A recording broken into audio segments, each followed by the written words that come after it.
নমস্কাৰ আজি এটি নতুন ভিডিঅ' লৈ আপোনালোকৰ মাজলৈ model English senior secondary school লাকুৱাৰ খেলমাটিত অৱস্থিত এইখন এখন ইংৰাজী মাধ্যমৰ বিদ্যালয়। বিদ্যালয়খনে ইতিমধ্যে 30টা গৌৰৱ উজ্জ্বল বৰ্ষ অতিক্ৰম কৰিছে। বৰ্তমান 31তম বৰ্ষত ভৰি দিছে। আজি বিদ্যালয়খনৰ এটা বিশেষ দিন, ইনিচিয়েশ্যন চেৰিমনি অৰ্থাৎ গুৰুৰ আশীৰ্বাদ। আমি জানো যে শিশুসকলৰ প্ৰথম বিদ্যালয় নিজৰ ঘৰখন আৰু প্ৰথম শিক্ষাগুৰু মাক দেউতাক। ঠিক তেনেদৰে শিশুসকলৰ বাবে দ্বিতীয় ঘৰখন হৈছে বিদ্যালয়, য'ত শিশুসকলে তেওঁলোকৰ আনুষ্ঠানিক শিক্ষা লাভ কৰে। সেয়েহে সকলো মাক দেউতাকে শিশুসকলক এক নিৰ্দিষ্ট বিদ্যালয়ত নামভৰ্তি কৰে। আজি এই মডেল ইংলিছ সিনিয়ৰ সেকেন্ডাৰী স্কুলত বহুতো মাক দেউতাকে তেওঁলোকৰ শিশুসকলক আনুষ্ঠানিক শিক্ষাৰ বাবে নামভৰ্তি কৰিছে। এই শিশুসকলৰ স্কুলীয়া জীৱনৰ প্ৰথম দিন। এই প্ৰথম দিনটোত তেওঁলোকক আদৰণি জনোৱা হ'ব, লগতে গুৰুৰ আশীৰ্বাদ প্ৰদান কৰা হ'ব। আহকচোন চাওঁ আমি কিদৰে শিশুসকলক আদৰণি জনোৱা হয়। এয়া বিদ্যালয়ৰ সকলো ছাত্ৰ ছাত্ৰীয়ে তেওঁলোকক আদৰিবৰ বাবে শাৰী পাতি আছে। গেটৰ সন্মুখত ক্লাছ 10ৰ ছাত্ৰীসকলে হাতত বঁটা লৈ শিশুসকলক আদৰিবৰ বাবে সাজু হৈ আছে। বঁটাত শিশুসকলৰ বাবে চফ, মৰ্টন আৰু ফুল লৈ তেওঁলোক সাজু। মই যিহেতু আগতেই আপোনালোকক কৈছোঁ যে এই বিদ্যালয়খন হৈছে এখন ইংৰাজী মাধ্যমৰ বিদ্যালয়। এইখন এখন খ্ৰীষ্টান মিছনেৰী স্কুল অৰ্থাৎ কেথলিক স্কুল। ইয়াত প্ৰধান শিক্ষকৰ দায়িত্বত থাকে ফাদাৰ, আৰু স্কুলখনৰ অফিচৰ কাম চোৱা চিতা কৰে চিষ্টাৰসকলে। সেয়েহে আজি এই বিশেষ দিনটোত প্ৰিন্সিপালে আন দুজন ফাদাৰক মুখ্য অতিথি হিচাপে আমন্ত্ৰণ কৰি আনিছে। সকলো মুখ্য অতিথিৰ আগমনৰ বাবে অপেক্ষাত আছে। তেওঁলোক আহিলেই আজি এই অনুষ্ঠানৰ আৰম্ভ হ'ব। এয়া শিশুসকলক তেওঁলোকৰ শিক্ষা জীৱনৰ আৰম্ভণিৰ বাবে আদৰণি জনোৱা হৈছে।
আজি এই অনুষ্ঠানটিৰ পৰিচালনা কৰিছে শ্ৰদ্ধাৰ শিক্ষাগুৰু সঞ্জীৱ বাইলুং ডাঙৰীয়া দেৱে। এইখিনিতে সঞ্জীৱ বাইলুং ডাঙৰীয়া দেৱৰ বিষয়ে কিছু কথা ক'ব বিচাৰোঁ। সঞ্জীৱ বাইলুং, যাৰ নামেই পৰিচয়, তেওঁক আকৌ নতুনকৈ লাকুৱাবাসীৰ মাজত পৰিচয় কৰি দিব লগাৰ প্ৰয়োজন নাই। শিশুৰ পৰা বৃদ্ধলৈকে তেওঁ পৰিচিত। তেওঁ এজন কবি, গল্পকাৰ, নাট্যকাৰ, সাহিত্য সংস্কৃতিক কৰ্মী। তেওঁ প্ৰকাশিত গ্ৰন্থ, সম্পাদিত গ্ৰন্থ, উপন্যাস, তেওঁ প্ৰাপ্ত বঁটা আৰু পুৰস্কাৰ মই কৈ শেষ কৰিব নোৱাৰোঁ। তেওঁ শেহতীয়াভাৱে প্ৰকাশিত কবিতা পুথি হৈছে দিচাং পৰিয়া মন। সেয়েহে তেওঁৰ পৰিচয়, সামাজিক জীৱনৰ কৰ্মৰাজি সকলোবিলাক মই স্ক্ৰীণত দিছোঁ, আপোনালোকে পঢ়ি ল'ব। আৰু এটা আমাৰ বাবে গৌৰৱৰ বিষয় যে তেওঁক অগ্ৰণী সামাজিক সাংস্কৃতিক সংস্থা নৱজাগৰণৰ উদ্যোগত জাতীয় গৌৰৱ বঁটা 2025 প্ৰদান কৰা হৈছে। এয়া লাকুৱাবাসীৰ বাবে গৌৰৱৰ বিষয়, লগতে আমাৰ বিদ্যালয়ৰ গৌৰৱ। তেওঁৰ দৰে এজন ব্যক্তিক বিদ্যালয়ৰ ছাত্ৰ ছাত্ৰীসকলে শিক্ষাগুৰু হিচাপে লাভ কৰিছে। মইতো বহুত গৌৰৱ কৰোঁ তেওঁৰ দৰে ব্যক্তি এজনৰ সান্নিধ্যত থাকিবলৈ পাই।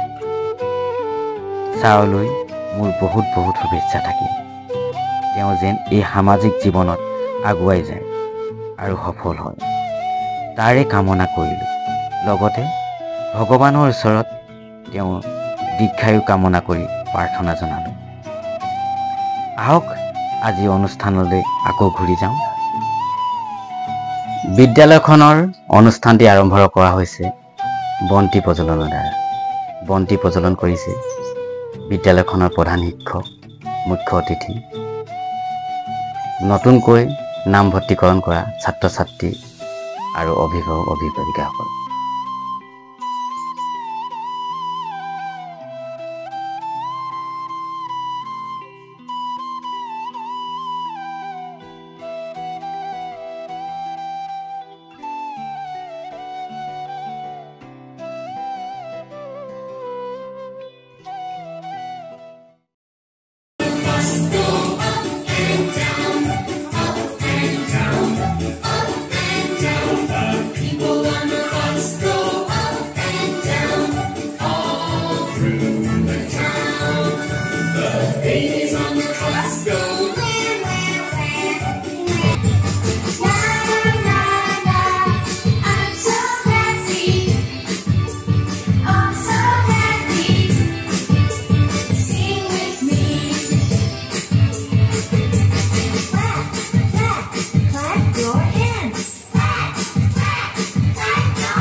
গুৰু আশীৰ্বাদ অনুষ্ঠানটিত নতুনকৈ নামভৰ্তি কৰা শিশুসকলক তেওঁলোকৰ নামৰ প্ৰথম আখৰটো লিখিবলৈ দিয়া আৰু এইদৰে শিশুসকলে গুৰুৰ পৰা আশীৰ্বাদ গ্ৰহণ কৰে।